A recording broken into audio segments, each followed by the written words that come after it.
pasal 27 ini kita melihat mulai peristiwa Yesus diserahkan kepada Pilatus. Jauh sebelum Yesus diserahkan kepada Pilatus untuk disidang, dan itu sudah Herodes serahkan, dan malamnya sebelum itu ada dia di Taman Getsemani berdoa. Dan sebelum di Taman Getsemani dia sudah bicara ke murid-muridnya bahwa akan ada di antara kalian ini atau di antara kita ini yang akan mengkhianat saya, kata Yesus waktu itu mereka bertemu di satu rumah. Lalu yang pertama menjawab, siapa yang berani, kata si Petrus. Tetapi Yudas berkata, bukan saya kan Tuhan, Rabi, kata dia panggil Rabi, bukan saya kan Rabi. Lalu Yesus berkata bahwa engkau yang mengatakannya. Dan waktu itu dikatakan bahwa nanti orang itu sebenarnya, kalau menurut saya, kata Yesus, lebih baik orang itu tidak lahir kalau itu mengkhianat. Nah, tetapi ini sudah dinubuatkan jauh sebelumnya. Jadi 700 tahun sebelumnya Yesaya sudah bernubuat bahwa akan ada raja orang Yahudi dan dia akan datang di kota Daud di Bethlehem, dan dia akan mati dan dia akan bangkit. Nah, itu sudah dinubuatkan. Tetapi perjalanannya memang harus lewat orang-orang di sekitarnya. Nah, akhirnya kita baca di sini pada pasal 27 pada siang hari. Nah, mulai itu di sana sudah mulai masuk dalam persidangan, ya. Dan setelah persidangan maka dikatakan sini ketika hari siang semua imam kepala dan kumpul keputusan untuk membunuh Yesus. Nah, ini sebenarnya udah jauh sebelumnya mereka ini sudah ingin mau membunuh Yesus, tapi tidak ada kesempatan. Tidak ada kesempatan, maka pada saat inilah kesempatan mereka. Nah, kita lihat pada perikop pertama ini, ya. Pada perikop pertama ayat 1 sampai ayat 10 ada dua yang kita garis bawah di sana. Pertama adalah tentang Yesus dan juga tentang Yudas. Dan kita lihat di sana Yesus memang harus rela menyerahkan dirinya diperhadapkan kepada Pilatus. Nah, biasanya mungkin ibu-ibu itu mungkin lebih peka ya untuk menerima sesuatu dari Tuhan. Apakah itu karena cara Tuhan, tidak tahu kita. Pilatus ini sebenarnya adalah takut Tuhan, tetapi karena dia lebih takut kepada orang, takut Tuhannya itu dihilangkan. Nah, juga istrinya demikian. Makanya pada malam itu istrinya mimpi bahwa dalam mimpinya itu dia sebenarnya sudah dapat satu petunjuk supaya suaminya Pilatus itu jangan putuskan bahwa Yesus itu. Nah, tapi itu harus dijalani. Nah, maka dikatakan memang harus dijalani. Nah, ini sudah dikatakan, makanya istrinya Pilatus katakan, jangan apa-apakan itu. Itu orang benar mengganggu mimpi saya tadi malam. Nah, itu sebenarnya sudah datang kepada pribadinya Pilatus sama istrinya. Tetapi Yesus harus jalani prosesnya yang sudah dinubuatkan, dan itu sudah digariskan satu tujuan, supaya kita selamat. Ya. Lalu kita lihat itu yang kita lihat pertama. Yang kedua kita lihat di sana Yudas. Yudas ini akhirnya tidak dapat apa-apa dengan sekian lama dia ikut Tuhan. Dan akhir hidupnya masuk neraka. Nah, kita bisa bayangkan ya, kalau ada seperti Yudas ini, begitu dekat, tahukah saudara siapa Yudas ini? Kepercayaannya Yesus. Ya. Kenapa saya bilang kepercayaannya Yesus? Yudas inilah yang memegang keuangan dari pelayanan Yesus. Siapa donaturnya mereka di pelayanan? Yohana itu adalah salah satu yang tidak diungkapkan dalam tim mereka, dan dia bukan termasuk murid Yesus. Tetapi Yohana ini mempunyai suami bendahara kaisar. Nah, bendahara kaisar ini memberi donatur kepada Yohana. Yohana ini selalu ngomong ke suaminya, Pak, itu murid-murid Yesus suka pergi dalam pelayanan. Mereka perlu ABCD. Lalu uang dari bendahara itu dikasih ke Yohana. Yohana ini sangat menopang pelayanannya Yesus dan murid-muridnya, walaupun tidak dicatat. Ya, tidak dicatat di Alkitab, tapi itu kita baca di dalam sejarah. Nah, lalu uang-uang ini semua yang begitu cukup banyak itu dipegang Yudas. Dan tidak pernah itu dicek, diperiksa. Nah, Yesus percaya. Makanya ketika waktu itu mau bayar pajak, ya. Nah, Yesus tidak mau kotak-katik kepada Yudas. Cukup ambil pancing, dikatakan sama Simon, ya sudah, dapat ikan pertama, ambil di mulutnya ada uang, bayar pajak. Nah, sebenarnya bukan tidak banyak uang mereka ini untuk membantu orang-orang. Tapi Yesus nggak pernah kotak-katik itu, sebab di belakang layar Yohana ini selalu ngomong kepada suaminya sebagai bendahara Kaisar, dan itu disepot. Makanya mereka punya dana sehingga diangkatlah Yudas ini bendaharanya di dalam tim pelayanan ini. Ya, jadi ini Yudas ini orang kepercayaan. Makanya karena dia sudah terikat dengan uang, maka di pikirannya ini uang semua. Sehingga pelayanan tidak lagi terpikir kepada pribadinya. Nah, apa yang orang ini, imam-imam sudah tahu bahwa ini adalah mata duitan. Yudas ini adalah gampang dipengaruhi dengan uang. Padahal dia sudah lama ikut Tuhan dalam pelayanan Yesus. Dia melihat mujizat, dia melihat orang mati dibangkitkan, dia melihat orang buta melihat, orang lumpuh berjalan, dia lihat semua mujizat. Nah, bagaimana dia lihat Yesus memberi makan 5.000 orang, 4.000 orang. Nah, hanya dengan ikan 5 roti 2 ikan, dengan ada lagi itu hanya 7 roti. Nah, makan 4.000. Nah, semua dikasih. Tetapi Yudas ini sudah terpola, yang ada di pikirannya hanya uang. Maka itulah dimanfaatkan imam-imam ini, dan dikasihlah 30 perak, ya, 30 perak dikatakan sini, 30 perak.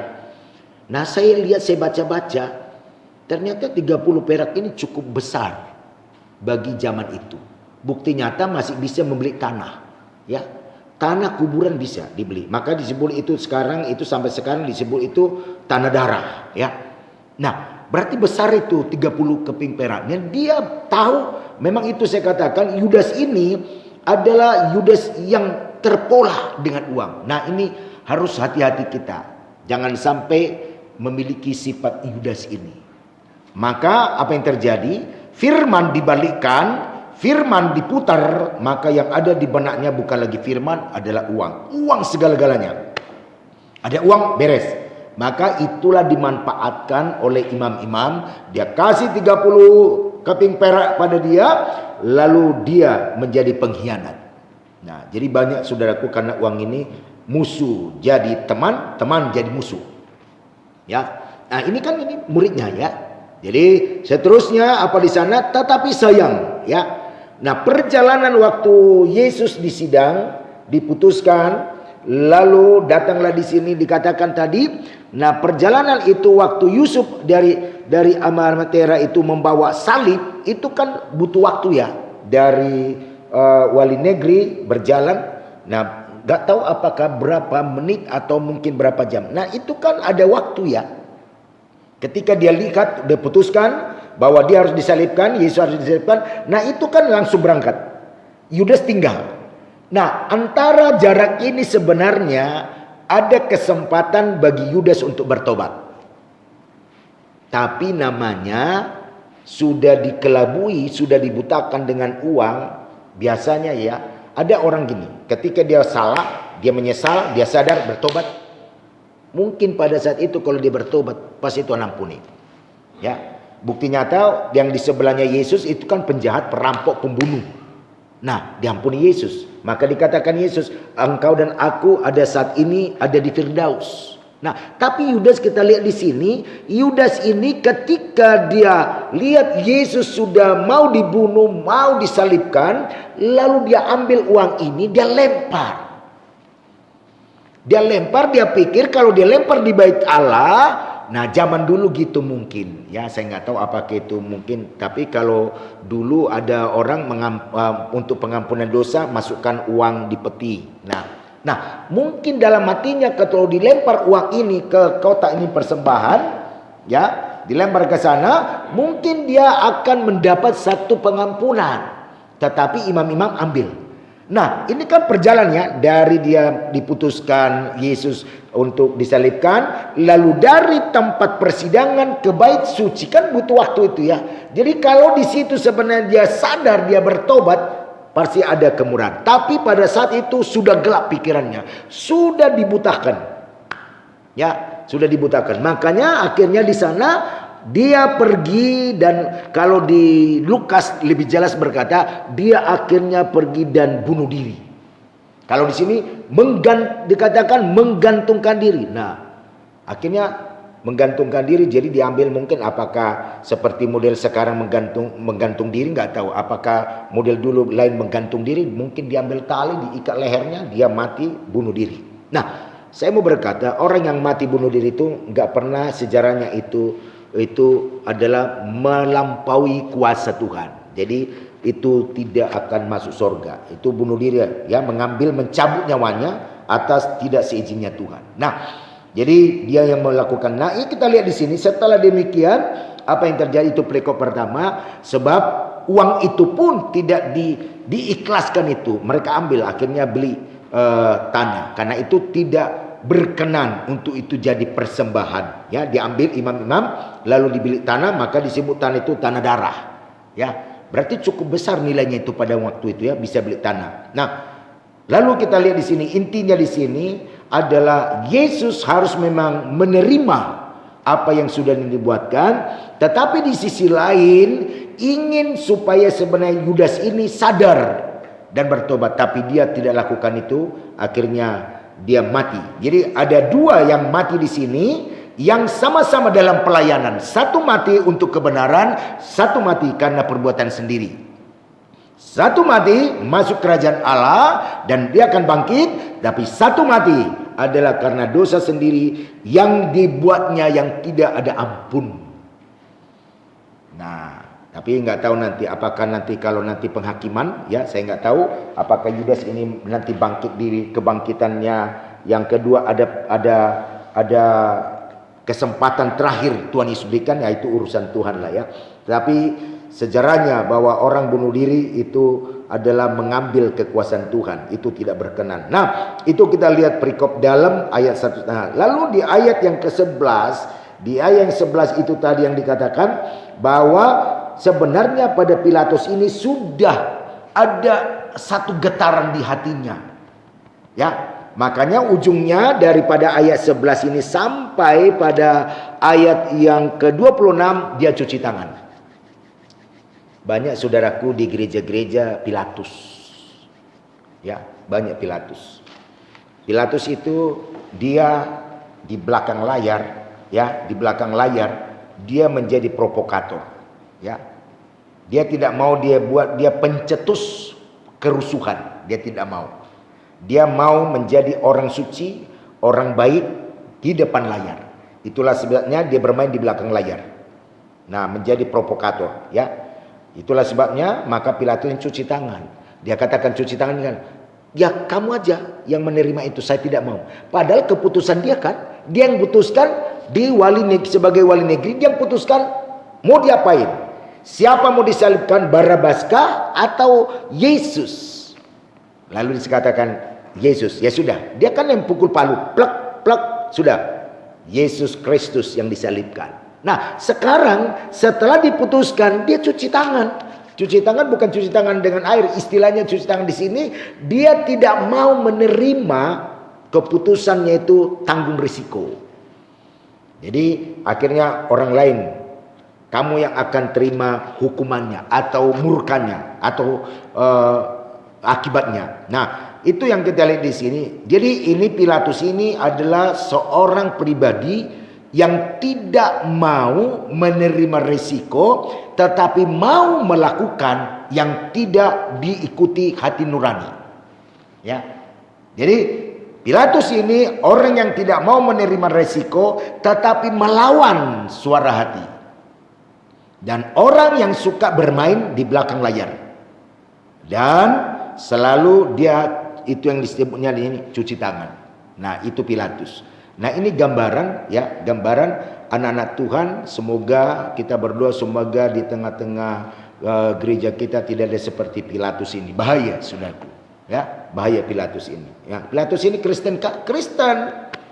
Ini Kristen, saudaraku. Ya, jadi Kristen dia. Nah, itu yang kita lihat dengan di sana. Akhirnya mereka putuskan. Tetapi apa yang sudah diamanatkan dari semula, itu harus dijalani Yesus. Akhirnya dibawalah Yesus. Setelah di pengadilan, maka dia harus terima. Ya. Dan mereka juga memang beringas sekali ya. Mereka sangat beringas sekali melihat Yesus ini. Nah, akhirnya mereka menanggalkan pakaiannya dan menaruh mahkota di kepalanya. Kita lihat itu dari ayat 27. Dan juga mengolok-olok, meludahi. Ya, meludahi dan juga dipakaikan di sana pakaian dan dibawalah keluar untuk disalib. Yang menjadi saya pertanyaan begini. Orang-orang yang menerima makanan waktu makan 5.000 dan 4.000 itu ada di mana? Tidak ada satu bersuara kan. Jadi rupanya yang saya perhatikan gini, rupanya gini ya. Manusia ini hanya mau senangnya. Waktu mengalami kesusahan, makanya banyak jadi di sini seperti Pilatus kan, cuci tangan semua.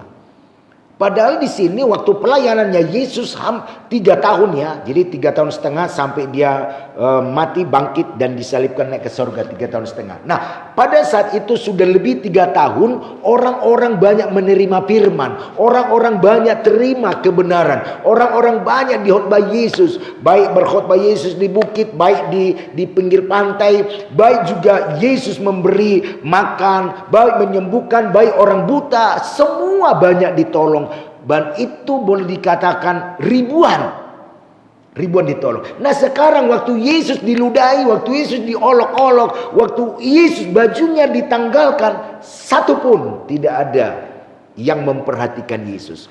Cuman si Yusuf. Ya, si Yusuf sama si Simon.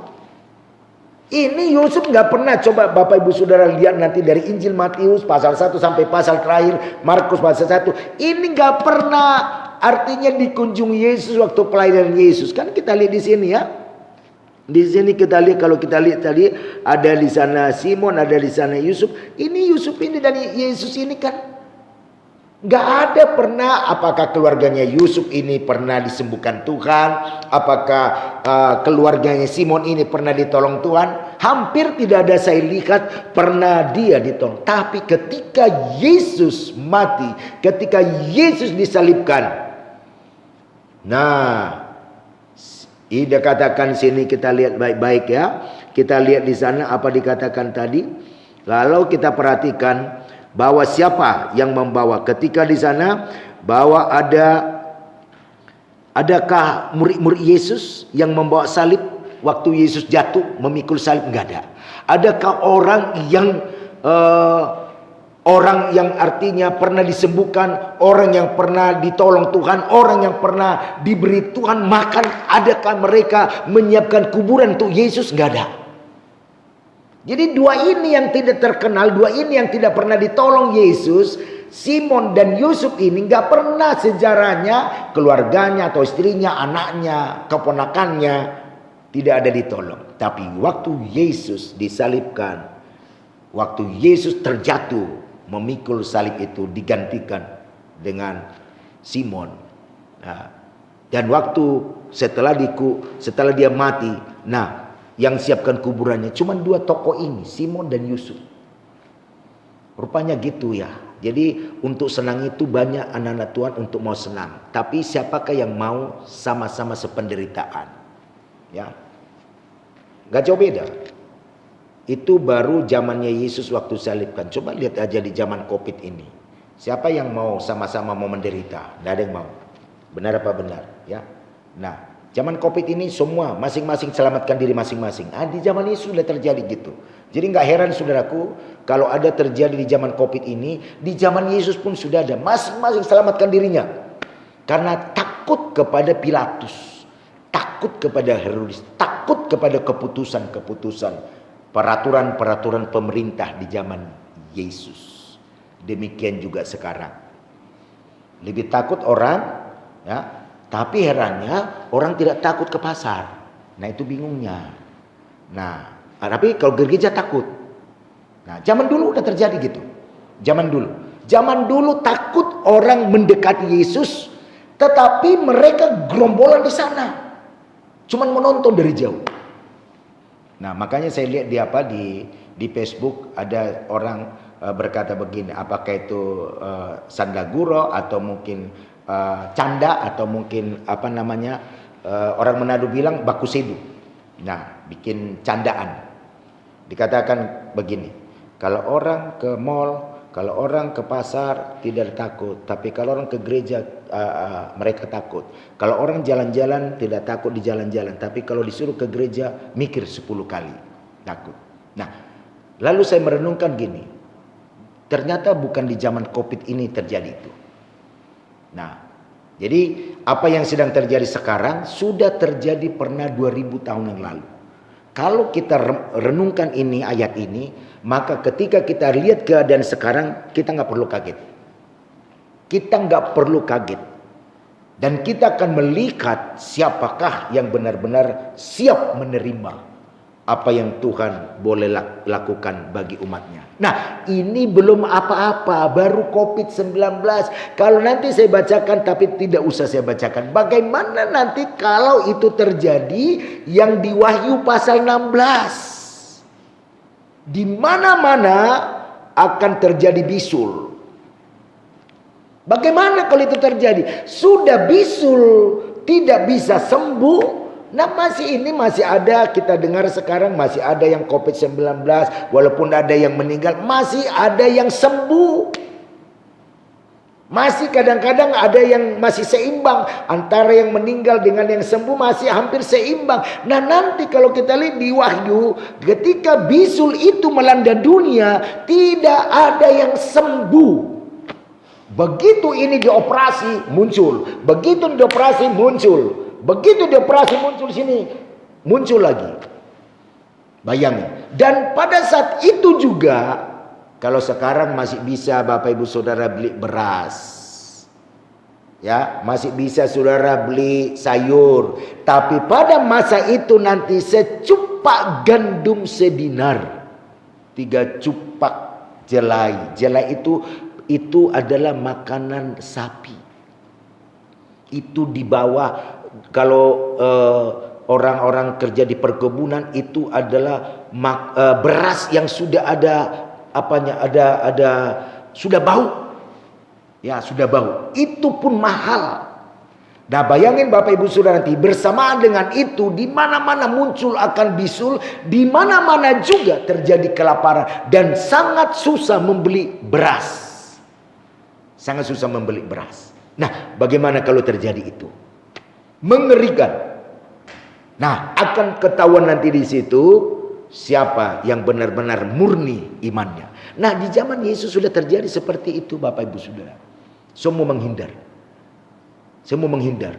Coba perhatikan baik-baik. Kalau tadi saya perhatikan Bapak Ibu Saudara, ya, menjelang malam datanglah orang Arimatea yang bernama Yusuf, telah menjadi murid Yesus juga, ya.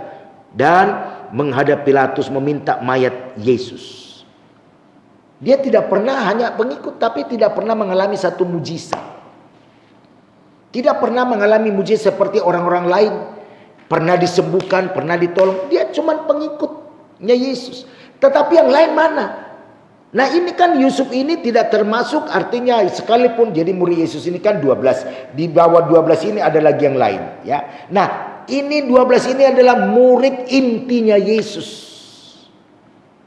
Yang murid yang benar-benar dari awalnya bersama-sama. Ya.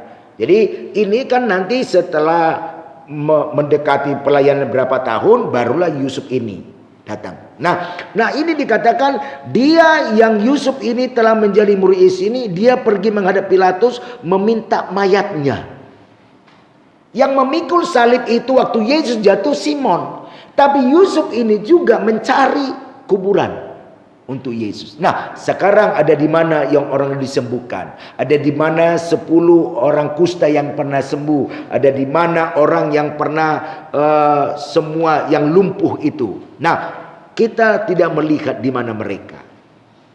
Tetapi mari pelajaran apa yang kita lihat di sana, setelah dia disalibkan, tapi kita lihat di sana, ya, itu adalah dalam penguburan. Tapi kita lihat dulu ketika ia disalibkan, nah apa yang terjadi di sana? Memang sudah digariskan di sana. Ketika disalibkan ada beberapa peristiwa yang terjadi.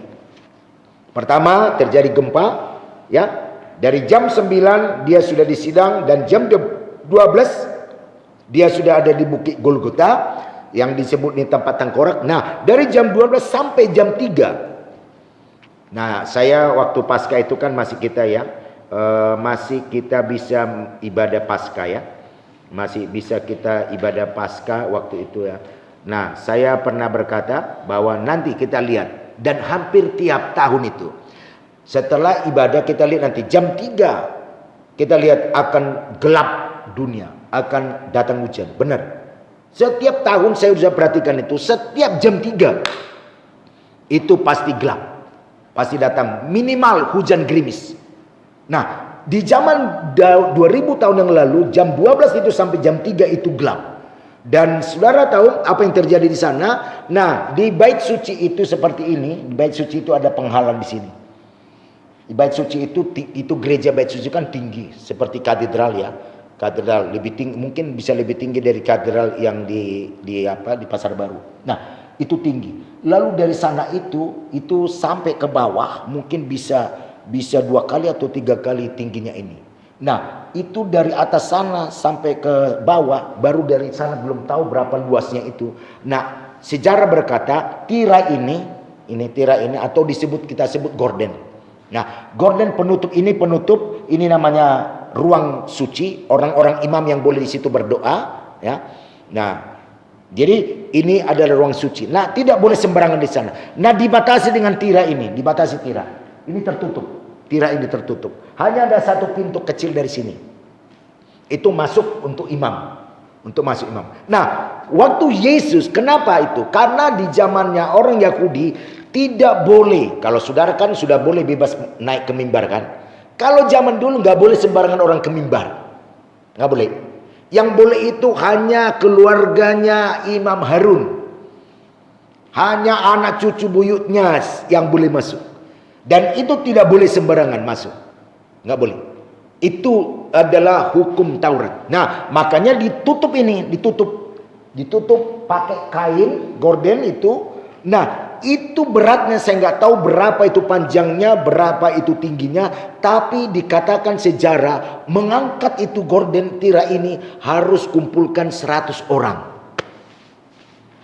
Nah, kira-kira berapa kilogram itu beratnya? 100 orang. Nah, 100 orang itu kalau misalnya satu kali itu waktu terputus udah terbelah itu lalu dibuka semua, itu ngangkatnya itu 100 orang. Nah, apa faedahnya sampai waktu Yesus mati? Jadi ada peristiwa yang besar waktu Yesus mati. Pertama, ini terbelah, tersobek sendiri. Tidak ada yang mensobek, terbelah. Kenapa? Dalam menghadap Tuhan itu semua orang bebas. Itu maksud Tuhan sampai dia, saya ini loh sudah mati untuk kamu, menyelamatkan kamu umat manusia.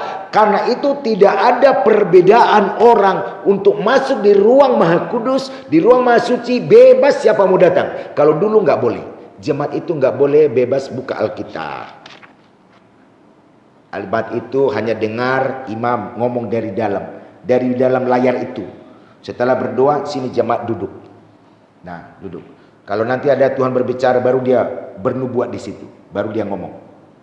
Jadi orang-orang hanya orang tertentu di situ. Nah, kenapa waktu Yesus mati lalu tersobek itu, terbelah?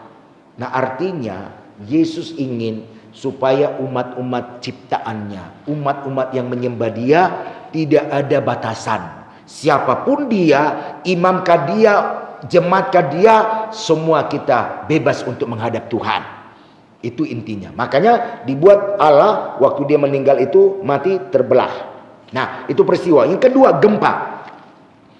Yang ketiga, bahwa orang-orang kudus pada waktu itu bangkit. Makanya kaget orang. Tiba-tiba dari kuburan muncul orang. Bayangin saudaraku.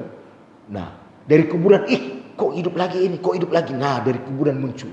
Itu waktu peristiwa kematian Yesus. Nah, makanya apa yang dikatakan di nubuatan Yesaya itu digenapi sebagian di dalam waktu Yesus mati. Nah, apa yang disampaikan Yesus di Injil Matius, Markus, Lukas, Yohanes sampai di Wahyu nanti akan digenapi itu pada kedatangan Yesus kedua kali. Tinggal sekarang percaya nggak kita apa enggak, itu masalahnya. Nah, banyak orang tidak percaya waktu nubuatan Yesaya bahwa Yesus itu akan mati, dia akan bangkit, dan banyak peristiwa nanti waktu Yesus itu mati dan bangkit. Orang nggak percaya. Makanya ini ahli Taurat kan gini. Makanya ahli Taurat itu imam-imam ngomong ke Pilatus, Pilatus, tolong kirimkan prajurit-prajuritmu supaya dia pernah ngomong. Nah, dia tahu.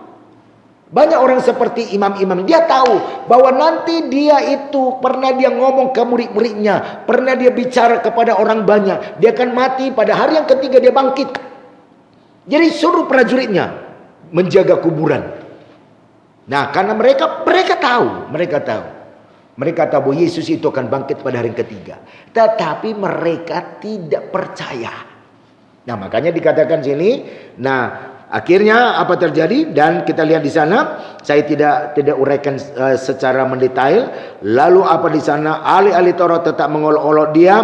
Sampai akhirnya pada waktu disalibkan. Dan pada waktu dia mati. Kita lihat jam 12 mulai gelap ya. Dan dia berkata Eli lama sabachthani. Mereka pikir Yesus sedang memanggil Elia, padahal yang berkata itulah saking beratnya bebannya penderitaan Yesus. Allahku, memang dia tersiksa di kayu salib itu. Dia sampai merasakan bagaimana sampai ditaruh. Saudara, bagaimana rasanya udah kering gak minum-minum terus ditaruh cuka di mulutnya, ya. Nah, akhirnya jadi darah, jadi semua dari kepala sampai semua sudah nggak ada darah. Nah, dia katakan di ayat lain, darah Yesus tertumpah ke tanah supaya tanah yang mengalami kutuk ini mendapat satu kemurahan sehingga menjadi berkat. Jadi darah itu adalah tertumpah ke tanah adalah supaya apa dikatakan di ayat lain, apa yang kita kerjakan, apa yang kita lakukan, semua kan jadi apa manusia itu dari tanah. Semua apa yang didapat manusia itu dari tanah. Dan manusia itu satu kali kembali akan ke tanah. Jadi semua dari tanah, Bapak Ibu Saudara. Manusia itu dari tanah.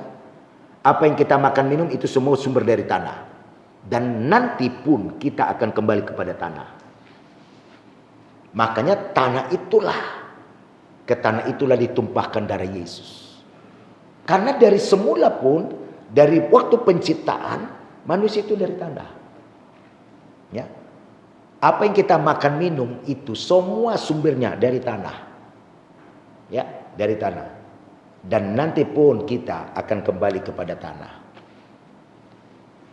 Jadi tanah ini sangat perlu dirubah oleh Tuhan, karena tanah itu sudah banyak mendatangkan kutuk. Kenapa? Karena di tanah itu banyak menjadi orang-orang membunuh, melakukan kejahatan, melakukan dosa. Dan di tanah itulah salah dipergunakan orang-orang pada waktu itu.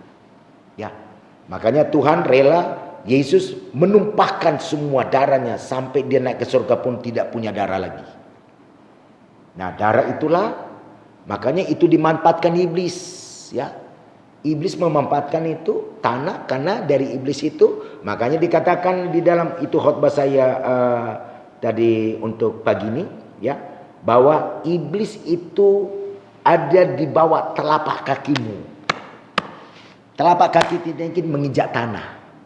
Di dalam tanah ini iblis yang suka menggerogoti manusia. Nah, ketika ada damai sejahtera, Eirene, ada damai sejahtera di hati, maka iblis itu ada di bawah telapak kakimu. Ya. Jadi itulah sebabnya maka dikatakan Yesus, hai maut, di manakah sengatmu? Jadi maut sudah dikalahkan lewat apa? Darah. Jadi kalau kita sadar, ya, kita sadar bahwa kita ini sebenarnya dari tanah, hidup kita dari tanah dan kembali kepada tanah. Itu hidup kita. Tetapi yang membedakan kita nanti adalah roh kita. Ya, roh kita. Ini daging ini nanti. Ini semua dari tanah. Asal usulnya. Dan apa yang kita makan di sini sehingga bisa bergerak, kita bisa melakukan satu kegiatan. Itu adalah karena kita punya tenaga. Tenaga itu dari mana dapatnya? Dari hasil tanah. Ya. Tadi kan dari hasil tanah kan? Air dari tanah. Ya, semua dari tanah itu. Dan nanti pun kita akan dikubur di tanah. Jadi tanah semua. Tetapi ada tetapinya. Bagi saya dan saudara, lihat sini, maka ada perbedaannya. Roh saudara itulah yang menolong nanti. Apakah saudara ada di sorga apa di neraka. Nah, itulah yang perlu diperbaharui sehingga dikatakan di sana, terus kita lihat di sana ayat 51, maka dilihat tabir suci terbelah dua sampai ke bawah dan kuburan-kuburan terbuka, banyak orang kudus yang telah meninggal bangkit, dan sesudah kebangkitan mereka keluar dari kubur lalu masuk kota kudus menampakkan diri. Bayangin, yang mungkin puluhan tahun sudah meninggal bangkit, tiba-tiba jalan di kota. Bayangin itu. Nah, kalau itu terjadi 2000 tahun yang lalu, sudah dicatat itu kenyataan. Masa kita ragu bahwa Yesus itu akan datang kedua kali? Banyak orang gak percaya. Yesus benar apa enggak mau datang kedua kali? Benar apa enggak kita ini ada surga apa neraka?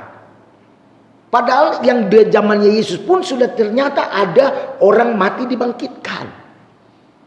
Jadi masih banyak orang yang masih ragu-ragu akan kemahakuasaan Tuhan. Maka dikatakan sana, lalu kita lihat di sana, di situ banyak perempuan-perempuan mengikuti Yesus. Mereka Maria Magdalena, Maria ibu Yakobus, dan seterusnya. Kita lihat di sini pada ayat 57. Nah, yang peduli akan saat Yesus meninggal itu hanya Yusuf dari Arimatea. Sedih ya? Kalau kita misalnya punya teman dekat ya, di mana Yakobus? Di mana yang lain? Semua cuman melihat. Maria pun cuman melihat. Maria ibu Yesus pun cuman melihat. Maria Magdalena yang pernah dirasuk setan tujuh setan juga cuman melihat. Tapi Yusuf ini ambil sikap. Dia langsung menghadap Pilatus. Mari, bolehkah Tuan Pilatus saya ambil mayat Yesus? Ini Yusuf ini sampai beli. Dia beli tempat kuburan dengan uangnya. Untuk tempat dimakamkan Yesus. Lalu semua timnya. Sedih banget ya. Kadang-kadang ya kalau kita misalnya teman baik.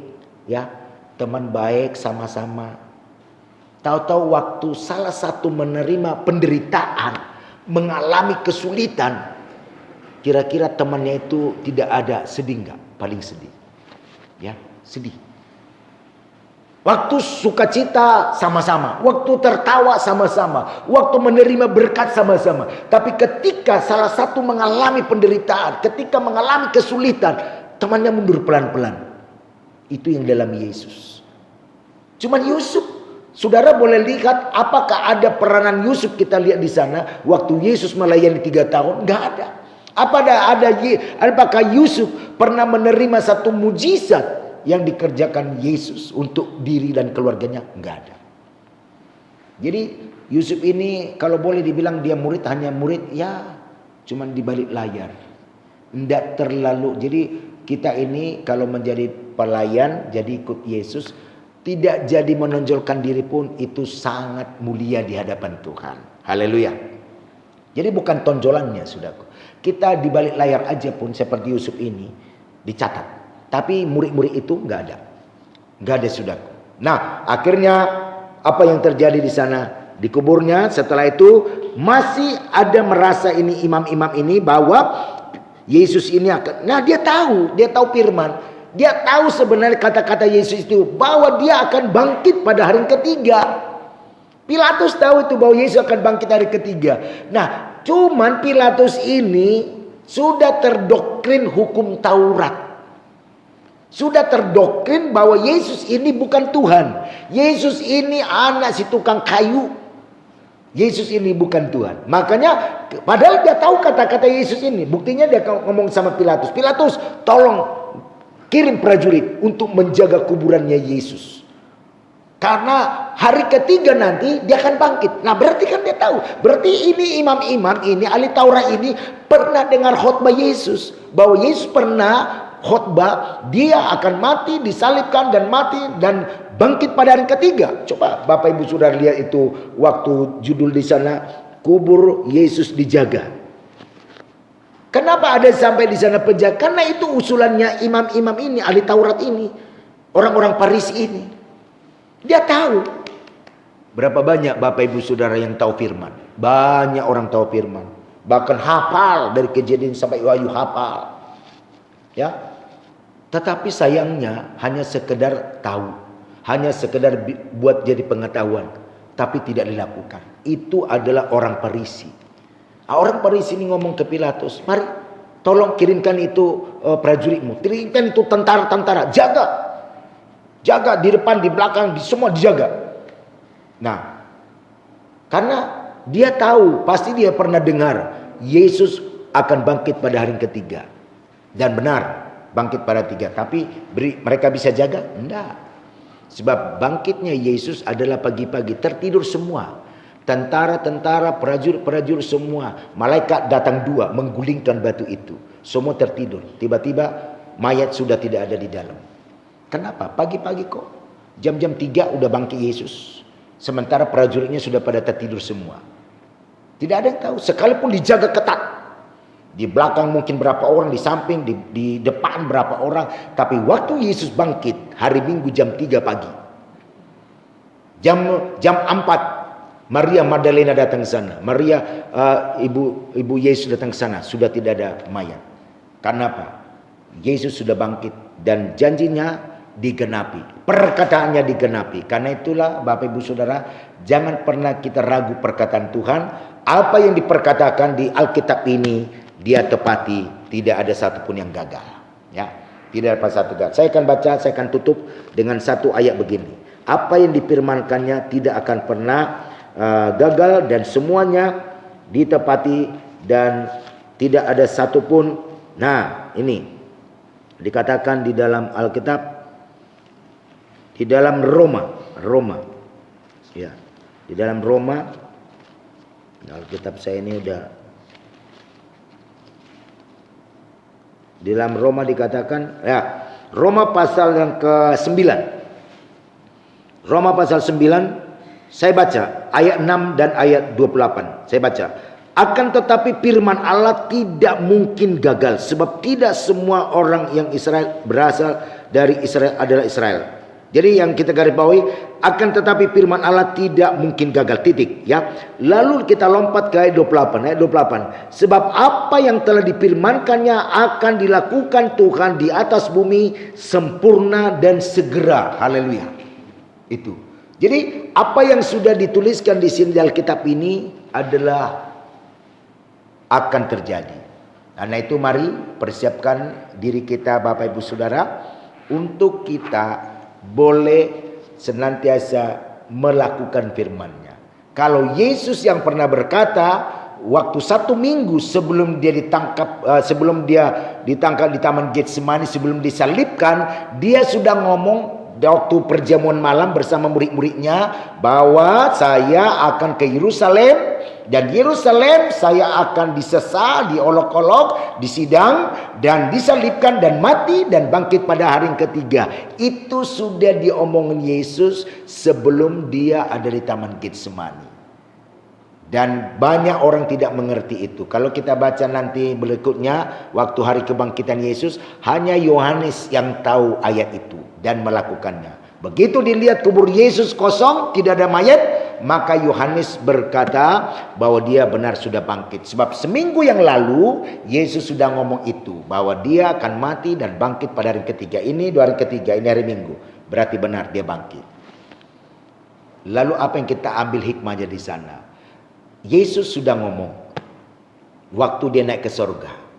Dan malaikat juga berkata, hai orang-orang Yerusalem, orang Betania, apa yang kamu lihat sekarang itu Yesus yang naik ke surga. Dan seperti itulah nanti dia akan datang untuk kedua kali. Itu perkataan terakhir. Dan kalau dulu Yesus pernah berkata, aku akan mati dan akan bangkit naik ke sorga. Itu 2000 tahun lalu. Lalu apa yang kita mau terima untuk hidup kita ke depan? Untuk kita ke depan. Mungkin itu di masa lalu ya. Masa lalu itu. Tapi hidup kita yang akan kita pegang. Nah, yang kita pegang adalah perkataan ini. Saya akan bacakan. Kisah Para Rasul pasal 1. Kisah Para Rasul pasal 1 ayat 11. Dikatakan begini. Mulai dari ayat 9. Sesudah ia mengatakan demikian, terangkanlah ia, disaksikan oleh mereka dan awan-awan menutupnya dari pandangan mereka. Ketika mereka sedang menatap ke langit, waktu ia naik, tiba-tiba berdirilah 2 orang berpakaian putih dekat mereka. Itu malaikat. Dan berkata kepada mereka yang menyaksikan ini, Yesus naik surga, ada 500 orang. Hai orang-orang Galilea, mengapakah kamu berdiri melihat ke langit? Yesus ini yang terangkat ke surga, meninggalkan kamu, akan datang, lihat baik-baik, akan datang kembali dengan cara yang sama seperti kamu lihat dia naik ke surga. Ini harus Bapak Ibu Saudara pegang. Kalau murid-muridnya itu hanya satu yang pegang perkataan Yesus. Dia mati, bangkit, ya. Dia mati, disalibkan, akan bangkit. Begitu kenyataan dia mati, disalibkan dan mati, dan waktu mati semua pada bingung. Waktu bangkit bingung juga orang, ketakutan. Tetapi Yohanes enggak bingung. Dia percaya, pernah dia berkata bahwa dia akan bangkit. Nah, satu kelak pun apa yang kita pegang sekarang, generasi kita, mulai dari generasinya Yesus naik ke surga sampai ke generasi kita sekarang, apa yang kita pegang?